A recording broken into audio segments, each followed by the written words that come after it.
বিশ্বজনীন ভ্রাতৃত্বে বিশ্বাসী ও মানব কল্যাণকামী ধর্ম, এই প্রসঙ্গেই আজকের আলোচনা। বিগত জুমায় আলোচনা করা হয়েছিল যে পবিত্র কোরআনে কারিমের সত্যতার অকাট্য প্রমাণ প্রসঙ্গে। সেখানেও অল্প কিছু কথা বলার পরে সময় শেষ হয়ে গেছিল, তো বাকি কিছু কথাও আজকে বলার ইচ্ছা। তো প্রথমত আমরা যে বিশ্বজনীন ভ্রাতৃত্ব প্রসঙ্গে আলোচনা করা হোক। ইসলাম বিশ্বজনীন ভ্রাতৃত্বে বিশ্বাসী। ভ্রাতৃত্ব নানা ধরনের হয়, যেমন রক্তের সম্পর্কের দ্বারা ভ্রাতৃত্ব হয়, আঞ্চলিকতার দ্বারাও ভ্রাতৃত্ব হয়, এমনকি বর্ণ, বংশ কিংবা গোত্র ইত্যাদি নানাবিধ বিষয়ের দ্বারাও ভ্রাতৃত্ব হয়। কিন্তু এই সব ধরনের ভ্রাতৃত্ব হলো সংক্ষিপ্ত ভ্রাতৃত্ব। ইসলাম বিশ্বজনীন ভ্রাতৃত্বে বিশ্বাসী। এক কবি বলেন, এহি মকসুদ ফিতরত হায়, এহি রমজে মুসলমানি, এখওয়াত কি জাহাঙ্গীরি, মোহাব্বত কি ফরাওয়ানি। বিশ্বজনীন ভ্রাতৃত্ব এটাই বিশ্বাস করে ইসলাম। এজন্য কোরআনেও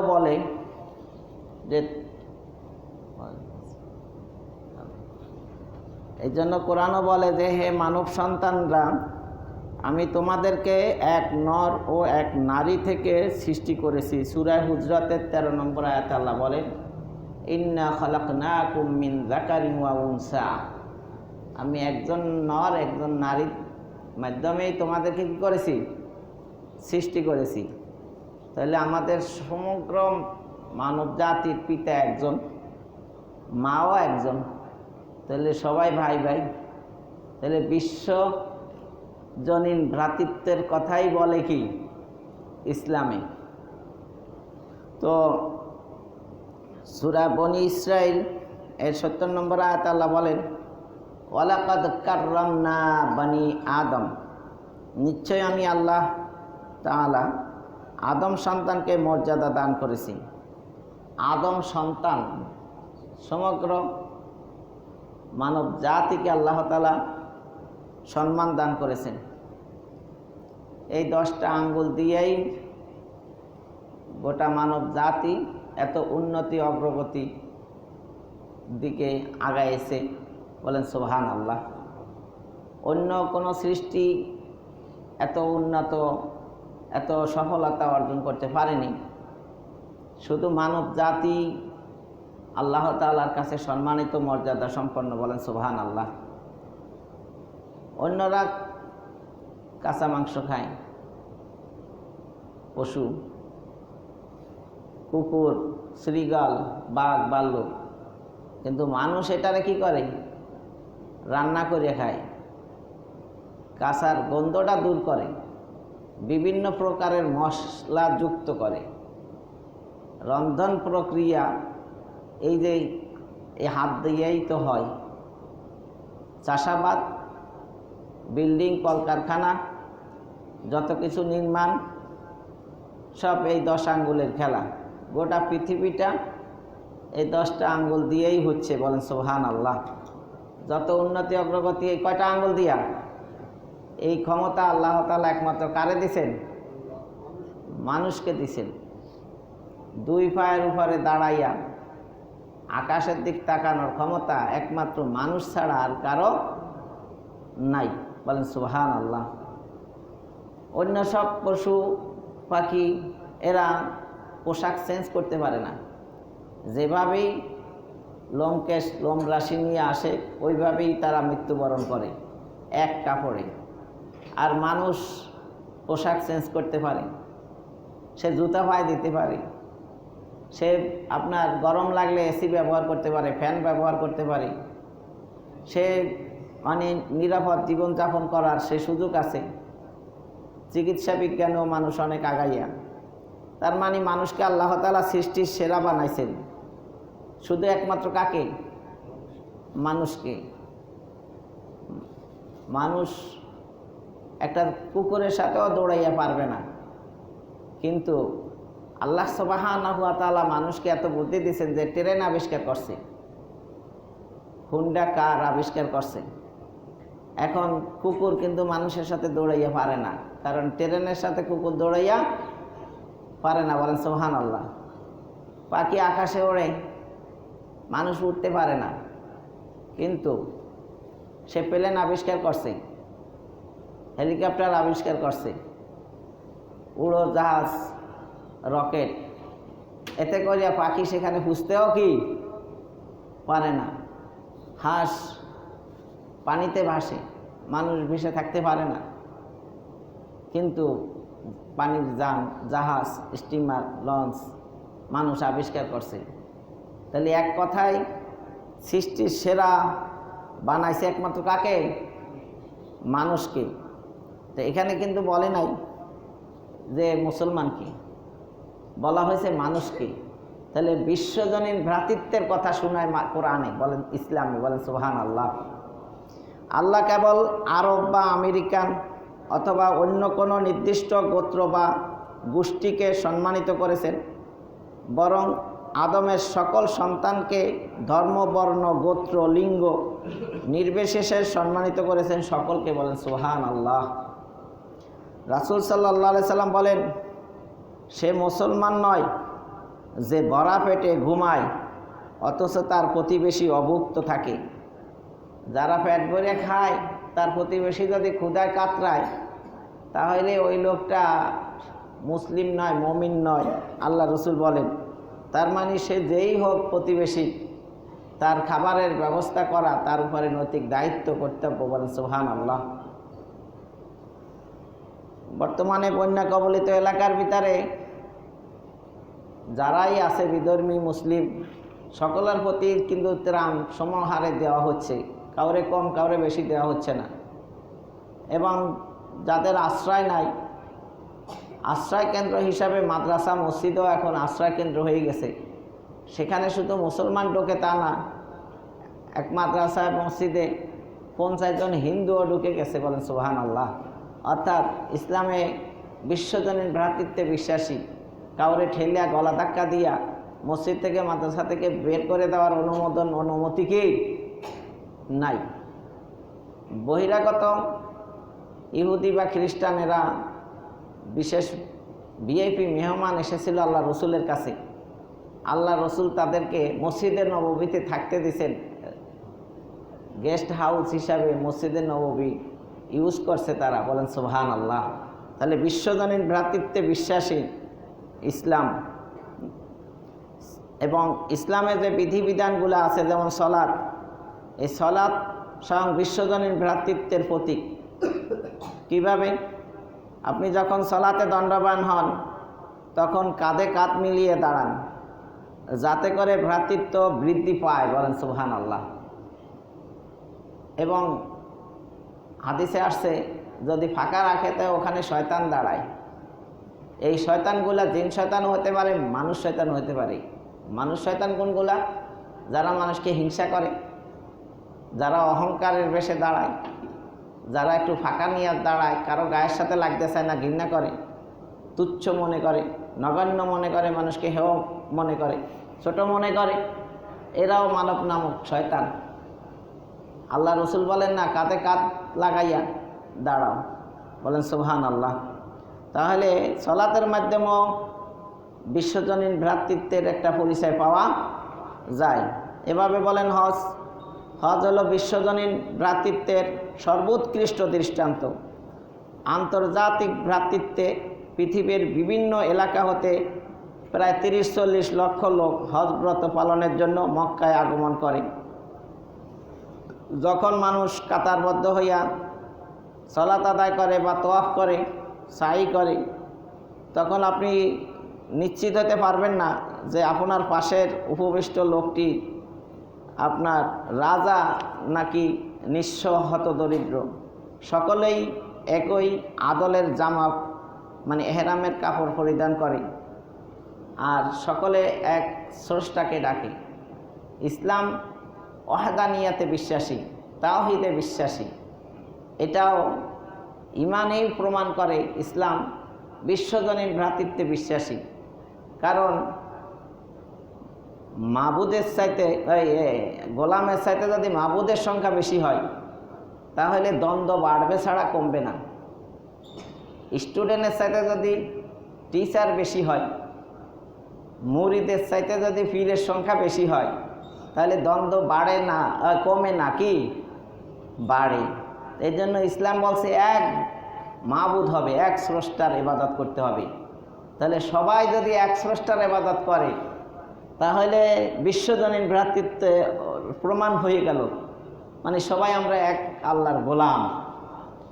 আমরা সবাই কি হাদিসে বলছে লা তাবাগাদু ওয়ালা তাহাসাদু ওয়ালা তাদাবারু ওয়া কুনু ইবাদাল্লাহি ইখওয়ানা। তোমরা পরস্পর ছিদ্র অন্বেষণ করো না, হিংসা বিদ্বেষ করো না, দোষ চর্চা করো না, আল্লাহর বান্দা তোমরা সকলে ভাই ভাই হয়ে যাও। বলেন সুবহানাল্লাহ। তাহলে এই বিশ্বজনীন ভ্রাতৃত্বের কথা আল্লাহ রসুলও শোনান। ইসলামে মানব সেবার অনেক ফজিলতের কথা কোরআন এবং হাদিসে আসছে। অভাবীদেরকে খাদ্য দান না করলে জাহান্নামে যেতে হবে। এই খাদ্য দান না করা এটা জাহান্নামীদের বৈশিষ্ট্য। সূরা মুদ্দাসির ৭৪ নম্বর সূরার ৪২, ৪৩, ৪৪ নম্বর আয়াতের ভিতরে আসছে মা সালাকাকুম ফি সাকার ক্বালু লাম নাকু মিনাল মুসাল্লিন ওয়া লাম নাকু নুতঈমুল মিসকিন। যারা জাহান্নামে যাবে জান্নাতীরা তাদেরকে জিজ্ঞাসা করবে, অথবা জাহান্নামের দায়িত্বশীল ফেরেশতারা জিজ্ঞাসা করবে কোন অপরাধে, কি দোষে, কোন পাপের কারণে তুমি জাহান্নামে আসলা, কি কারণে তোমাকে জাহান্নামে নিয়ে আসলো, জাহান্নামে আসতে হইল। ক্বালু লাম নাকু মিনাল মুসাল্লিন। তখন জাহান্নামীরা বলবে আমরা দুনিয়াতে যতদিন ছিলাম মুসাল্লি ছিলাম না, নামাজ আদায় করি নাই। তাহলে নামাজ না পড়লেও মানুষ কোথায় যাবে? জাহান্নামে যাবে। ওয়ালাম নাকু নুতঈমুল মিসকিন, এবং আমরা মিসকিন অভাবী দরিদ্রদেরকে কি খাবার খাওয়াইতাম না। তাহলে দেখা গেল যারা অভাবী তাদেরকে খাবার, ত্রাণ, তাদেরকে সাহায্য সহযোগিতা না করলে জাহান্নামে যেতে হবে ধনীরা। এখন যারা বন্যার্থ, যারা খাদ্য পানির সংকটে আছে তাদেরকে বিভিন্ন সংস্থা এবং ব্যক্তি উদ্যোগে তাদের প্রতি ত্রাণ বিতরণ করা এটা ইসলামের নৈতিক একটা দায়িত্ব, কর্তব্য। আর যদি এটার প্রতি অবহেলা করে তাহলে পরকালে আদালতে তাকে আসামি হয়ে দাঁড় হইতে হবে। কারণ হাদিসে ওইটাই আসছে, তুমি পেট ভরে খাবার গ্রহণ করে আরামে ঘুমাইবা আর তোমার প্রতিবেশী অভুক্ত থাকবে, ক্ষুধার্ত থাকবে, উপবাস থাকবে, তাহলে তুমি মুমিন নয়, তুমি মুসলিম নয়। তুমি যেই হও না কেন মুমিন না। অন্য পরিচয় থাকতে পারে কিন্তু ইসলামের কোন ভিতরে তোমার কোনো পরিচয় নাই। তাহলে ইসলামের কোন কাজটি উত্তম, এই প্রসঙ্গে কেউ জিজ্ঞাসা করলে আল্লাহ রসুল সাল্লাল্লাহু সাল্লাম বলেন তুমি অভাবীকে খাদ্য খাওয়াও, এটাই হলো সবচেয়ে বড় উত্তম কাজ। বুখারী শরীফের হাদিস। বলেন সুবহানাল্লাহ। মানুষ যখন সমস্যায় পড়ে, এরকম বন্যা কবলিত এলাকা, দুর্গত এলাকা, প্রাকৃতিক দুর্যোগ, যখন মানুষ অভাবে পড়ে যায় তখন তাদেরকে খাওয়ানো, এটা হলো সবচেয়ে বড় একটা কাজ। যে ব্যক্তি কোনো মুমিনের পার্থিব দুঃখ কষ্ট দূর করবে, আল্লাহ তাআলা কিয়ামতে তার দুঃখ কষ্ট দূর করে দিবেন। আবু দাউদ শরীফের হাদিস। বলেন সুবহানাল্লাহ।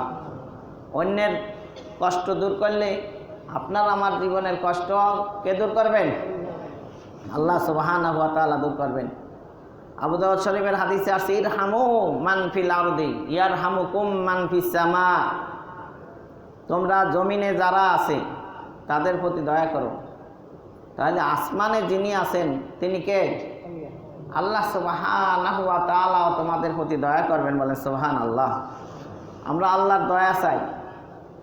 গাড়ি পেট্রোল, তেল, ডিজেল ছাড়া চলে না, ঠিক আল্লাহর রহমত ছাড়াও আমরা এক মুহূর্ত কি বাঁচতে পারবো না। তো কায়েম বখত নিস্তে কদম জেগাইবাত মদদ মি রসদ দম বদম। আমরা এক কদমও হাঁটতে পারবো না আল্লাহর গায়েব থেকে, অদৃশ্য থেকে আল্লাহর রহমত যদি আমাদের প্রতি শামিল হাল না হয়, জীবন টিকিয়ে রাখা আমাদের পক্ষে সম্ভব নয়। তাহলে আল্লাহর রহমতেই আমরা বেঁচে আছি। আল্লাহর রহমত একান্ত প্রয়োজন। মাছ যেমন পানি ছাড়া চলতে পারে না, আমরাও আল্লাহর রহমত ছাড়া বেঁচে থাকতে কি পারি না। আমাদের রহমত দরকার। রহমত পাবো কিভাবে? অন্যের প্রতি যদি আমরা দয়া করি, তাহলে আল্লাহ আমাদের প্রতি কি করবেন? দয়া করবেন। বুখারী শরীফের হাদিসে আসছে, লা ইয়ারহামুল্লাহু মান লা ইয়ারহামুন নাস, যে মানুষের প্রতি দয়া করে না, আল্লাহ তার প্রতি দয়া করেন না।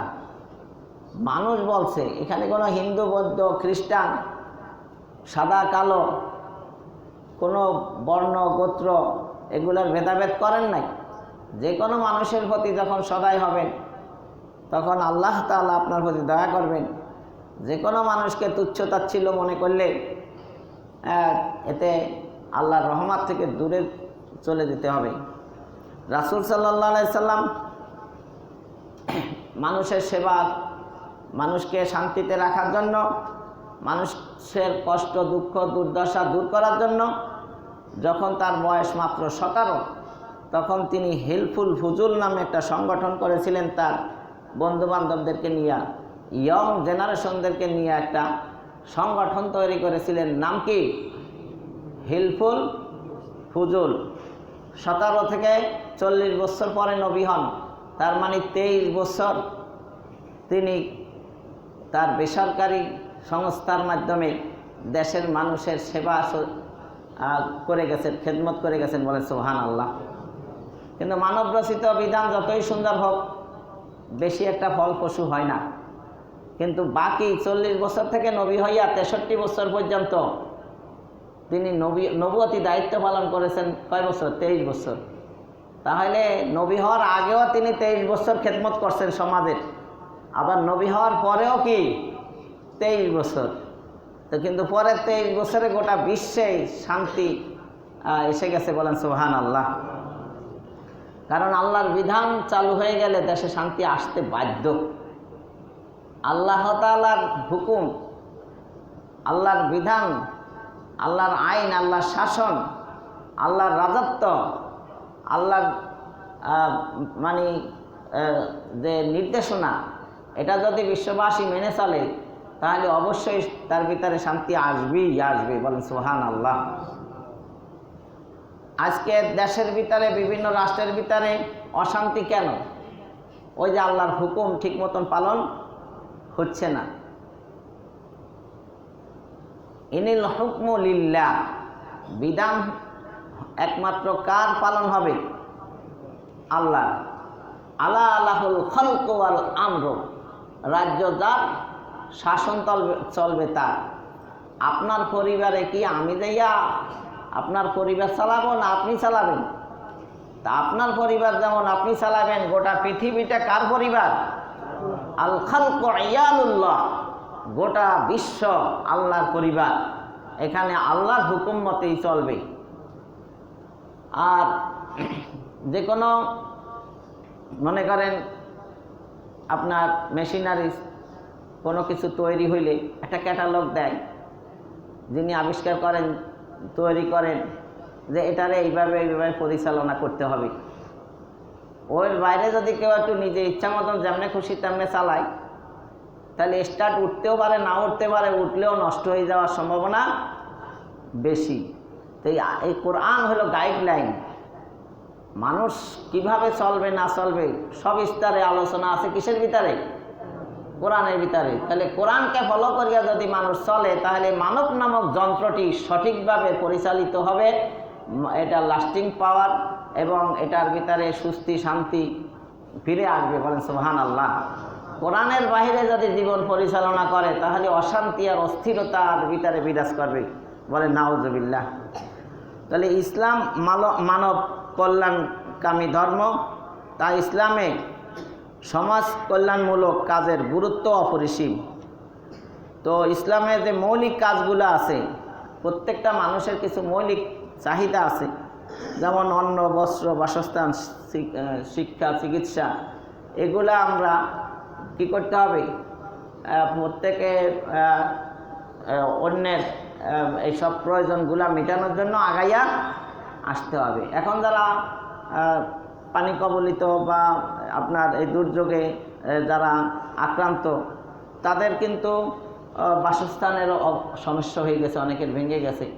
শুধু ত্রাণ খাবার দিলেই হবে না, তাদের বাসস্থানের পুনর্বাসনের ব্যবস্থাও করতে হবে এবং পানি টানার পরে বিভিন্নভাবে তারা অসুস্থ হয়ে পড়বে, তাদের চিকিৎসা ঔষধাদিরও দেওয়ার প্রয়োজন আছে এবং তাদের অনেক শিক্ষা প্রতিষ্ঠানও নষ্ট হয়ে গেছে, এগুলারও ব্যবস্থা করতে হবে।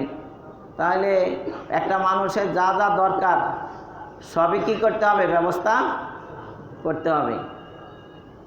তা আমরা গত জুমায় যে আলোচনা করেছিলাম সেটা ছিল হলো আল কোরআন এর সত্যতার অকাট্য প্রমাণ প্রসঙ্গে। তো আমরা একটা পর্যায়ে যাই আলোচনা পূর্ণাঙ্গভাবে করতে পারি নাই, কিছু আলোচনা করেছিলাম। তো একটা পয়েন্ট এরকমও ছিল যে আল্লাহ রসুল তো কোনো বিনিময় নিয়ে ইসলাম প্রচার করেন না,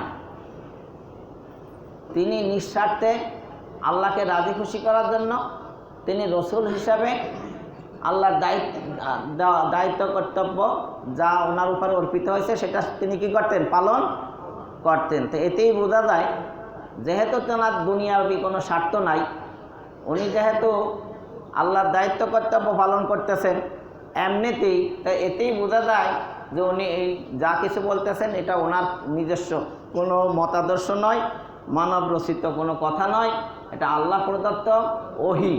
এটা কি ওহী, অর্থাৎ কোরআন আল্লাহর বাণী।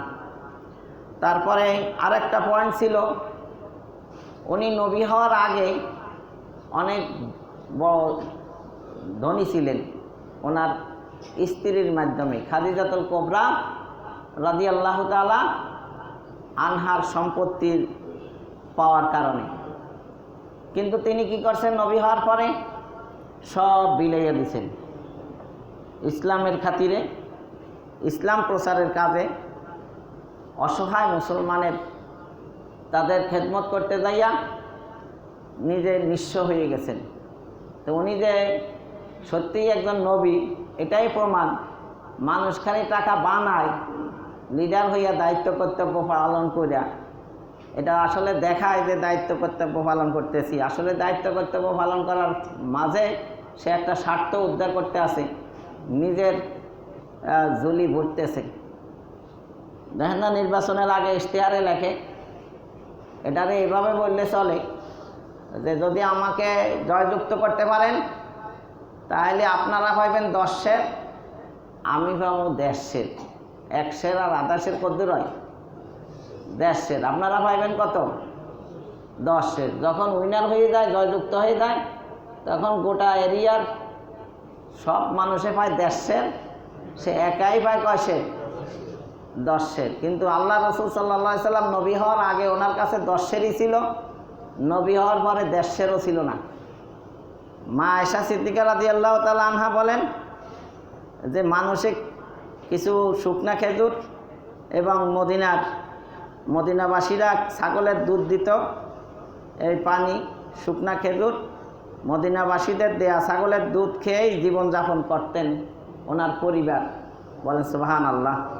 তাহলে নবুয়াতের পরে 1 মাস 2 মাস রাসূল সাল্লাল্লাহু আলাইহি সাল্লামের ঘরে চুলাই জ্বলে নাই, এমনকি রান্না করার মতো খাবার উপকরণও ছিল না। রিয়াদুস সালিহিনের আপনার 492 নম্বর হাদিসে আসছে, যেটা আয়েশা রাদিয়াল্লাহু তাআলা আনহা বললেন যে মানুষের দেওয়া শুকনা খেজুর আর ছাগলের দুধ আর পানি খাইয়ে এই মাস অতিবাহিত হইতে দিনপাত করতেন। তাহলে বোঝা গেল যে উনি নবী হইয়া আত্মসাৎ করেন নাই, মানুষের অর্থ লুণ্ঠন করেন নাই, নিজে বড় লোক হওয়ার জন্য নবুয়তির দায়িত্ব পালন করেন নাই, বরং আল্লাহর দেওয়া অর্পিত দায়িত্ব কর্তব্য পালন করতে গিয়া তিনি পেটে পাথরও কি বেঁধেছিলেন। বলেন সুবহানাল্লাহ। হযরত বেলাল রাদিয়াল্লাহু তাআলা আনহু বলেন, যখনই কোনো হাদিয়া কেউ প্রেরণ করতেন তখন আল্লাহ নবী সাল্লাল্লাহু আলাইহি সাল্লাম তা দরিদ্র অভাবীদের মধ্যে বিতরণ করে দিতেন এবং কখনোই নিজের জন্য রেখে দিতেন না। তবে কেন আপনি সন্দেহ করেন যে আল্লাহ রসুল সাল্লাল্লাহু সাল্লাম বস্তুগত লাভের জন্য নাউজুবিল্লাহ তিনি মিথ্যা কথা বলছেন?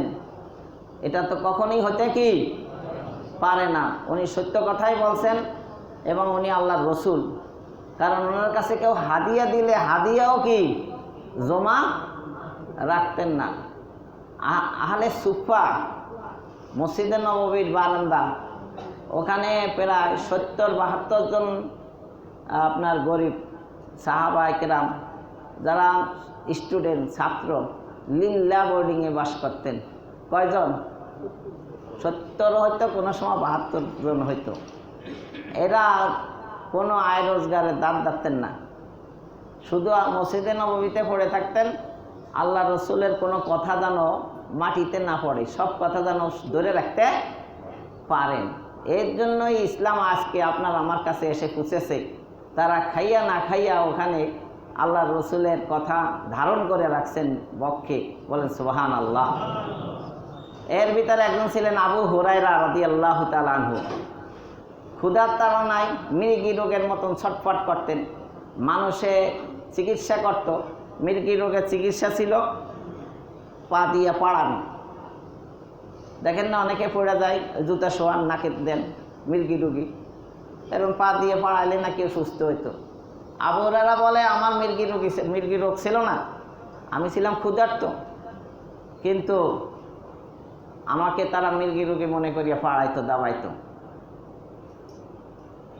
এ জামানার অভাবীদের মতন না, আগেই হাত পা পারত না। হাদিসে আছে আল ইয়াদুল উলিয়া খায়রুম মিন ইয়াদিস সুফলা, উপরের হাত শ্রেষ্ঠ নিচের হাতের চাইতে। ভিক্ষাবৃত্তি ইসলামে সমর্থন করে না। দানের প্রতি মানুষকে আগ্রহী করিয়া তোলে, উদ্বুদ্ধকরণ করে, দানের ফজিলতের কথা বলে। যে দান করবে সেই শ্রেষ্ঠ, যে গ্রহণ করবে সে নয়। তো আবু হুরায়রা রাদিয়াল্লাহু তাআলা আনহু একদিন একটু ক্ষুধার এত বেশি যন্ত্রণা যে একটা বাহানা ধরছেন, চাওয়া তো যাবেন না। আবু বকর রাদিয়াল্লাহু তাআলা আনহুর কাছে একটা মাসালা জিজ্ঞাসা করতে করতে ওনার সাথে সাথে রওনা দিছেন। ওনার ধারণা যে আবু বকর মনে হয় আমাকে বাসায় নিয়ে কিছু খেতে দিবে, কিন্তু আবু বকর রাদিয়াল্লাহু তাআলা আনহু ওনার প্রশ্নের উত্তর দিয়ে চলে গেছেন। এরপরে পথের মধ্যে ওমর রাদিয়াল্লাহু তাআলা আনহুর সাথে দেখা। তো আবু হুরায়রা রাদিয়াল্লাহু তাআলা আনহু ওমর রাদিয়াল্লাহু তাআলা আনহুকেও এরকম একটা কিছু জিজ্ঞাসা করিয়া তার সাথে সাথে রওনা দিছে। আশা ছিল আবু হুরায়রার যে উনিও মনে হয় বাসায় নিয়ে কিছু খেতে দিবেন, কারণ পেটে অনেক ক্ষুধার যন্ত্রণা। কিন্তু ওমর রাদিয়াল্লাহু তাআলা আনহুও এরকম প্রশ্নের উত্তর দিয়া পাশ কেটে চলে গেছেন। আল্লাহ রসুল আসছেন, আবু হুরায়রাকে দেখে হেসে দিছেন। সুবহানাল্লাহ। আল্লাহ রসুল বলতেছে, আবু হুরায়রা আসো, তুমি আমার সাথে আসো। আবু হুরায়রা আল্লাহ রসুলের সাথে গেছেন। তার বাসায় হুজরায় যাই আয়েশা রাদিয়াল্লাহু তাআলা আনহাকে বলতেছেন, ঘরে খাবারের কিছু আছে? তিনি বললেন, এই মদিনাবাসীর কেউ এক পেয়ালা দুধ দিয়েছেন হাদিয়া হিসেবে। আল্লাহ রসুল জাকাত ফিতরা খাইতেন না, কি খাইতেন? হাদিয়া। এখন যারা ত্রাণ দেন এদের পরিভাষাও হওয়া উচিত হাদিয়া, কারণ হাদিয়া এটা হলো সৌজন্য, উপটোকন, গিফট। এটা ত্রাণ একটু নিম্নমানের শব্দ হয়ে যায়, দান দক্ষিণার মতন হয়ে যায় আর কি। তো যাই হোক, তো এক পেয়ালা দুধ কয় পেয়ালাও? তা আল্লাহ রসুল সাল্লাল্লাহু আলাইহি সাল্লাম বলেন, আবু হুরায়রা যাও, আহলে সুফা যারা আছে এদেরকে ডাকিয়া নিয়ে আসো। আবু হুরায়রা রাদিয়াল্লাহু তাআলা আনহু চিন্তা করলেন, এক পেয়ালা দুধ, আমার যে খিদার অবস্থা, এটা পুরোটা আমারে দিলেই তো আমার খিদা নিবারণ হবে না। আবার আল্লাহ রসুল বলতে আছে, যাও সবারই ডাকিয়া নিয়ে আসো। লোক কয়জন? 70 হতে পারে, 72 হতে পারে, কমে বাড়ে তো। কারণ আবু হুরায়রা বাইরে বের হয়ে গেলে আর রইল কয়জন? 71 জন। আবার আর একজন বাইরে গেলে থাকে 70 জন, আবার এসে ঢুকলে হয় 72 জন। এই জন্য সবসময় 70-72 জন কি সবসময় থাকতো। এখন আল্লাহ রসুলের কথা তার উপেক্ষা করা যায় না, যা বলছে তাই তো করতে হবে নাকি? আবু হুরায়রা রাদিয়াল্লাহু তাআলা আবার চিন্তাও করতে আছে, আমারে যে ডাকতে ফাটাইতেছে, ও বন্টন করতে, খাদিমদারি, ওই যে যারা মানে খাবার পরিবেশন করে খাদিমদার, ওইটার না, এরা এই দায়িত্ব তো কি আমাকেই দিবে আমি, তো এদেরকে খাওয়াইয়া লাস্টে কি থাকবে আল্লাহ জানি, এক ফেয়ালা দুধ। এখন আনছে আল্লাহ রসুলের কথা মতো, সবাই বলছে লাইন ধরে বসছে। আবু হুরায়রা রাদিয়াল্লাহু তাআলা আনহুরে বলতেছে, হুজুরে ওই যে আল্লাহ রসুলের একটু আঙ্গুল মোবারক ওই দুধের ভিতরে ছোঁয়াইয়া দিছে, বলেন সুবহানাল্লাহ। তো ছোঁয়াইয়া দেওয়া মানে বরকত লাগাইয়া দেওয়া। আল্লাহ রসুলের হাত লাগলেই কি হয়? বরকত হয়। যখন আবু বকর রাদিয়াল্লাহু তাআলা আনহুকে নিয়ে আর আল্লাহ রসুল হিজরত করিয়া মদিনায় যাইতেছেন, তো পেটে দোনোজনার খিদা, কার? আল্লাহ রসুলেরও, আবু বকর সিদ্দিক রাদিয়াল্লাহু তাআলা আনহুরও। এখন এক বাসায় ঢুকছে, এক মহিলা বসে রয়েছে, তার নাম উম্মে মাবাদ। বলতে আছে, আমাদেরকে খাবারের কিছু দিতে পারো? কয়, তোমাদেরকে দেখে তো আমারও মন চাই দিতে, কিন্তু বাসায় তো কিছু নাই। কয়, যে ছাগল দেখা যায়, কয় ওটার দুধ থাকলেও তো আমি আনতাম, ওদের তো দুধও হয় না, মানে বিয়াই নাই, বাচ্চাই নাই। বিয়াই নাই মানে কি? বাচ্চাই তো নাই, তো দুধ হইব কোথা থেকে? কয়, আমরা যদি ওর থেকে দুধ দোয়াইতে পারি তাহলে, কয় তাহলে তো কোনো সমস্যা নাই। তো ওইটা আনছে, আনার পরে আল্লাহ রসুল কাছে একটা পাত্র আনো, একটা পাত্র আনছে, ওইটার হাত দিছে, দুধ বাড়াইতে আছে, বলে সুবহানাল্লাহ। তাহলে আল্লাহ রসুলের হাত লাগলে কোনো আর সমস্যা আছে? তো আবু হুরায়রা বলছে, যাও যাকেই দিবা ডাইলা দিবা না, পুরা পেয়ালা সহ দিয়ে দিবা, আর এক সমস্যা না।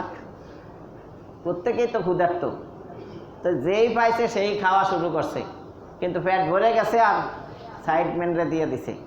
এইভাবে সবাইরে দেওয়া শেষ, আল্লাহ রসুলের কাছে নিয়ে আসছে, কি নিজে খাওয়া শুরু করছে? এটা তো ভদ্রতা না। আল্লাহ রসুল তো কয় নাই আবু হুরায়রা তুমি খাও, সবাইরে খাওয়াইতে বলছে, খাইতে বলছে। তা আবু হুরায়রা এই কামটা করে নাই, পেটে হাজার খিদা থাকুক, আল্লাহ রসুলের কাছে নিয়ে আসছে। আল্লাহ রসুল বলে, আবু হুরায়রা তুমি পান করো এবার।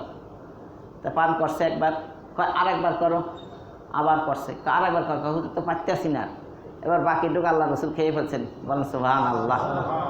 তাহলে এরা কি কষ্ট করে নাই? কারা কষ্ট করছে? আমার বলার উদ্দেশ্য কোনটা ছিল? যে এরা আল্লাহ রসুল হাদিয়াও জমা রাখতেন না, তাহলে নিজের মানুষের কাছেও টাকা পয়সা চাইতেন না, টাকা পয়সার দাম দায়ও তিনি থাকতেন না, আবার কেউ কিছু দিলেও তার সাথে রাখতেন না। তাহলে উনি যে সত্য রসুল, ওনার কাছে যে ওহী নাজেল হয়, এটাই তো অকাট্য প্রমাণ, বলেন সুবহানাল্লাহ। আর আল্লাহ রসুল সাল্লাল্লাহু আলাইহি সাল্লাম ছিলেন সরলতা ও নম্রতার বিস্ময়কর আদর্শ। নিজের কাপড় নিজে সেলাই করতেন, নিজের জুতা নিজেই সেলাই করতেন, অনেক সময় পারিবারিক কাজকর্মও করতেন, এবং দেহরক্ষী ব্যতীত তিনি বাজারেও যেতেন, প্রটোকল লাগাইতেন না, বলেন সুবহানাল্লাহ। ওমর রাদিয়াল্লাহু তাআলা আনহু এরকম ছিলেন। বাইরের থেকে গোয়েন্দা বিভাগের লোক আসছে, মুসলমানের সাথে পারা যায় না, কা এত শক্তি কিভাবে আসলো, যাও তো একটু খবর নিয়ে আসো। তো মদিনায় আয়েশা জিজ্ঞাসা করতেছে, তোমাদের প্রেসিডেন্ট কই? তো আমাদের কোনো প্রেসিডেন্ট নাই। তো কি আছে? কয় আমির আছে, আমির সাহেব। তখন কয় আমির কোন দিক গেছে? কয়েক লোকের উট হারাই গেছে, ওইটা খুঁজতে গেছে, হেল্প করতে গেছে। কেমন রাজা বাদশাহ আমির, তিনি কি করেন? সাইয়্যিদুল কওমি খাদিমুহা, যিনি লিডার হবেন তিনি জনতার সেবক হবেন। আজকাল সেবক হয় নাই, রক্ষক ভক্ষক হয়ে গেছে। এই জন্যই দেশের এই পরিস্থিতি। এরা দেশের মানুষের সুবিধার চিন্তা না করিয়া নিজেদের স্বার্থ মানে হাসিল করার চিন্তাই সবসময় কি মাথায় রাখে। তো কয় এখন তো দুপুরবেলা আল্লাহ রসুল শোয়ার একটা নির্দেশ আছে, মানে ওটা সুন্নাহ, কাইলুলা বলা হয়। দুপুরবেলা কিছুক্ষণ শোয়া, ওটা কি কাইলুলা বলা হয়। ইসলামী পরিভাষা কি বলা হয়? এটা করা সুন্নাহ। খান আর না খান, দুপুরবেলা একটু ঘুমানো কি? আপনারা বলেন খাইয়া শোয়া সুন্নাত না, খান আর না খান দুপুরবেলা একটু শোয়াটা কি? এটা শরীরের একটা হক আদায় হয়, তাহাজ্জুদ পড়ার জন্য সুবিধা হয়, বলেন সুবহানাল্লাহ। আপনারা কাইলুল্লাহও করেন না, তাহাজ্জুদও পড়েন না। তাহাজ্জুদ পড়বেন কিভাবে? শুইলে আর খবর থাকে না। তাহাজ্জুদ তো দূরের কথা, ফজরের কাজ হয়ে যায়। কারণ আপনারা কি করেন না, কাইলুলা করেন না। এখন দোকানে আসলে কাইলুলা করবেন কেমনি? এটাও তো একটা সমস্যা। কিন্তু যখন পারেন তখনও তো করেন না। আর কাইলুলা করার জন্য আপনার কোথাও যাইতে হবে না, ওই একটু টেবিলের পর মাথাটা দিয়ে হালকা 2-4 মিনিট একটু শুইলেও অন্তত আল্লাহ রসুলের সুন্নাহ কি হয়ে যাবে, আদায় হয়ে যাবে। আচ্ছা, তাহলে দেহরক্ষীকে ওমর রাদিয়াল্লাহু তাআলা আনহু রওনা দিয়েছেন, মানে উনি তালাশ করতে গেছেন, কিন্তু দুপুরবেলা হয়েছে আর তিনি বালুর ভিতরে শুয়ে গেছেন। এখন ওই গোয়েন্দা দেখতেছে যে ওমরের সাথে তো কেউ নাই, একটা তরবারি পাশে পড়ে রয়েছে, সে শুয়ে রয়েছে। এই সুযোগে তারে মারি ফেললেই তো শেষ হয়ে যায়। তো সে আগাইতেছে, নিয়ত খারাপ, কিন্তু যত কদম মারে তত শরীরের কম্পন বাইরে গেছে। কার? ওই ওমর রাদিয়াল্লাহু তাআলা যে হত্যা করতে যায় সেই।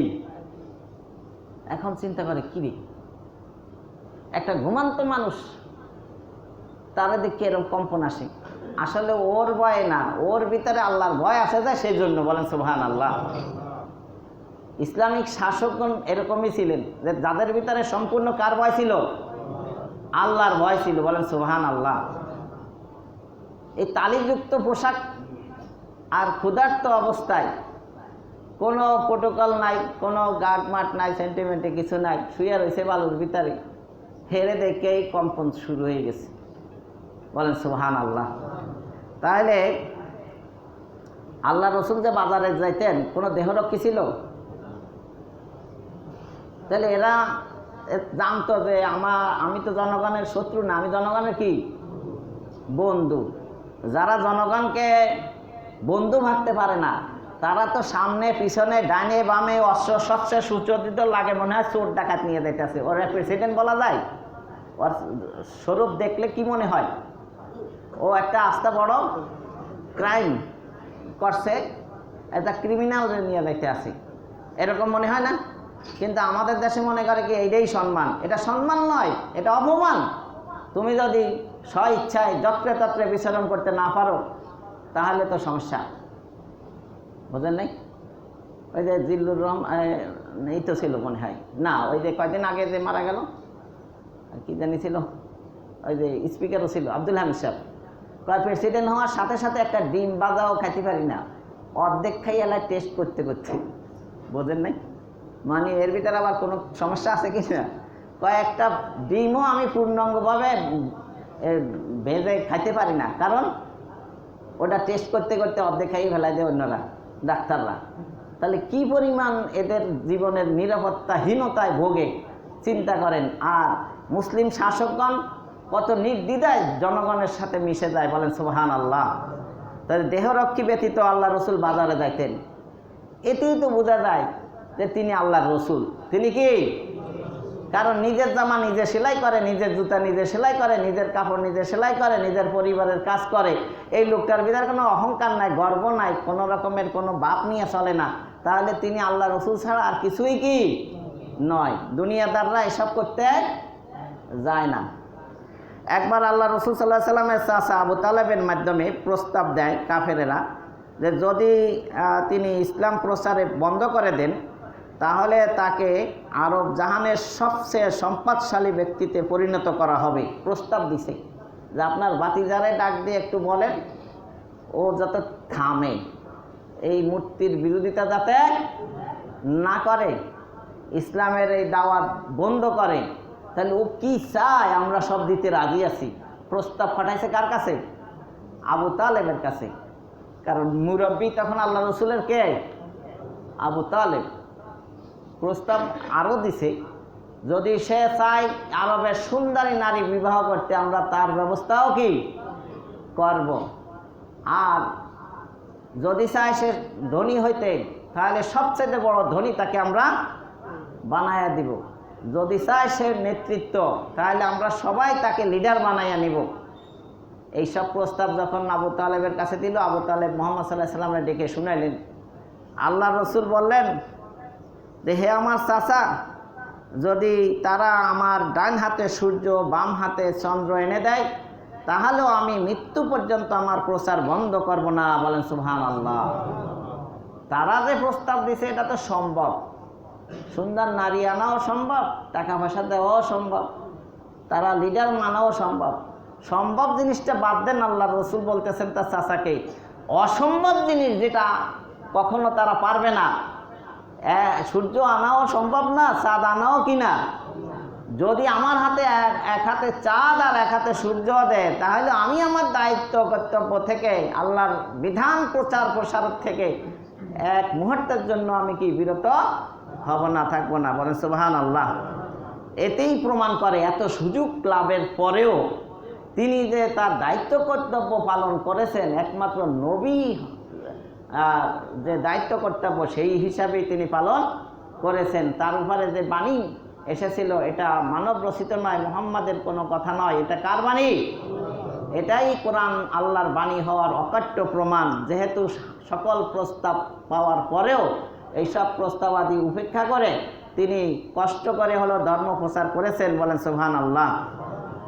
তারপরে আরও একটা দলিল, কোরআন একসাথে নাজিল হয়নি, সুদীর্ঘ 23 বছর ধরে নাজিল হয়েছে। নবী হয়েছে কয় বছরে? 40 বছর। ইন্তেকাল করছেন 63, তাহলে কয় বছর হইল? 23 বছর। একজন লোকের দীর্ঘ 23 বছর যাবৎ নবুয়াতি মিথ্যা দাবির উপরে থাকা সম্ভব নয়।